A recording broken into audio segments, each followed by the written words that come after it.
Touka never expected that his entire class would be transported to another world, where everyone became heroes, except for himself, who was abandoned by the goddess. He was to be banished to a perilous abandoned relic, simply because he had the worst aptitude. Refusing to accept why someone from the lower ranks should be bullied, he vowed to survive and return.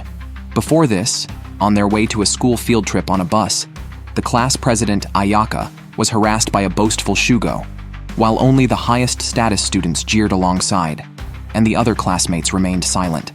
For someone on the fringe like Touka, his presence was as inconsequential as air, seemingly useless even if he were there. Suddenly, Touka remembered being abused by his father as a child, while his mother indifferently watched TV, ignoring his pleas, which did nothing to help. Thus, he understood the despair Ayaka felt now, and told Shugo to stop bothering her. However, Shugo scoffed at him disdainfully, not regarding him as a person at all, filled with arrogance. Yet, Touka's effort wasn't completely futile. Some higher-ranked classmates stood up to speak out. Even someone as insignificant as Touka dared to speak up for justice, prompting them to intervene for the sake of their reputation. Shugo, not daring to defy them, returned Ayaka's belongings and promised not to harass her again.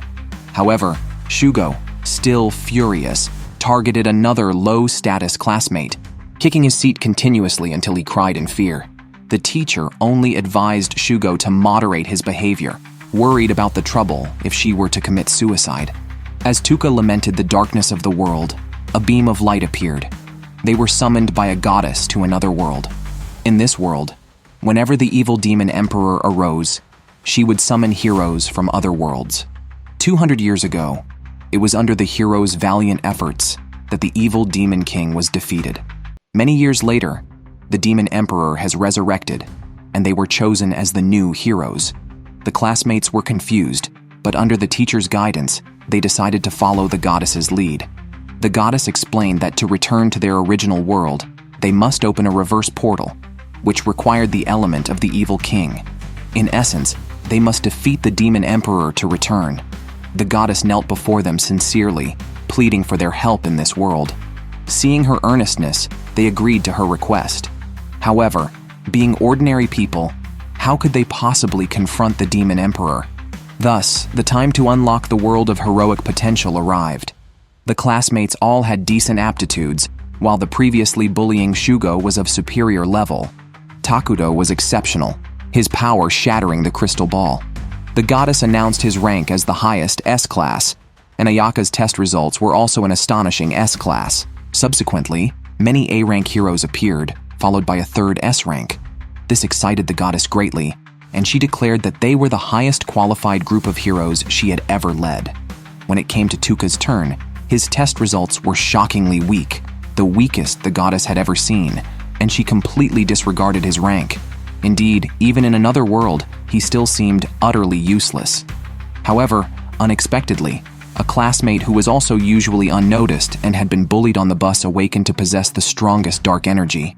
Following this, everyone began to practice and familiarize themselves with their new powers.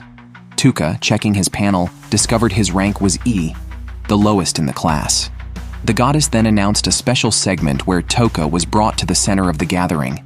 According to the traditions of this world, the lowest-ranked hero would be sent to an ancient relic. This was somewhat cruel. Survive, and you're free. Fail, and it's likely death. Upon hearing this, Touka revealed he possessed a skill called Status Abnormality Bestowal, which the goddess dismissed as utterly worthless, a useless skill. Touka was indignant. Why should he be banished just like that? The rest of the class couldn't bear to watch, feeling Touka was wasting everyone's time. Even those who had low status like him in the real world joined in to kick him while he was down, despite Touka having helped them before. The teleportation circle was then activated, and Touka had no escape from his fate of being sent to the relic. In the end, only Ayaka spoke up for him, pleading with the goddess to spare Touka. However, the goddess, having lost her patience, struck her down with a blow. Seeing the unreasonable goddess and his classmates' betrayal, Touka vowed to show them all. Upon arriving at the abandoned relic, he immediately faced danger. Against a clearly more powerful foe, he could only desperately flee. The fear brought tears to his eyes. Faced with death, His bitterness overcame his fear. Disrespected in the real world and abandoned in another, he refused to die just like that. He wanted power. He wanted revenge. Surprisingly, his desperate attempt managed to control the monster. As he turned to flee, he encountered another creature and had to use the same tactic, which to his amazement, worked again. But now, his greatest despair was that his MP was depleted and another beast was hot on his heels. Facing this situation, he had no choice but to fight with all he had, just like he had survived on his own as a child. さあ、始めようか。生存競争。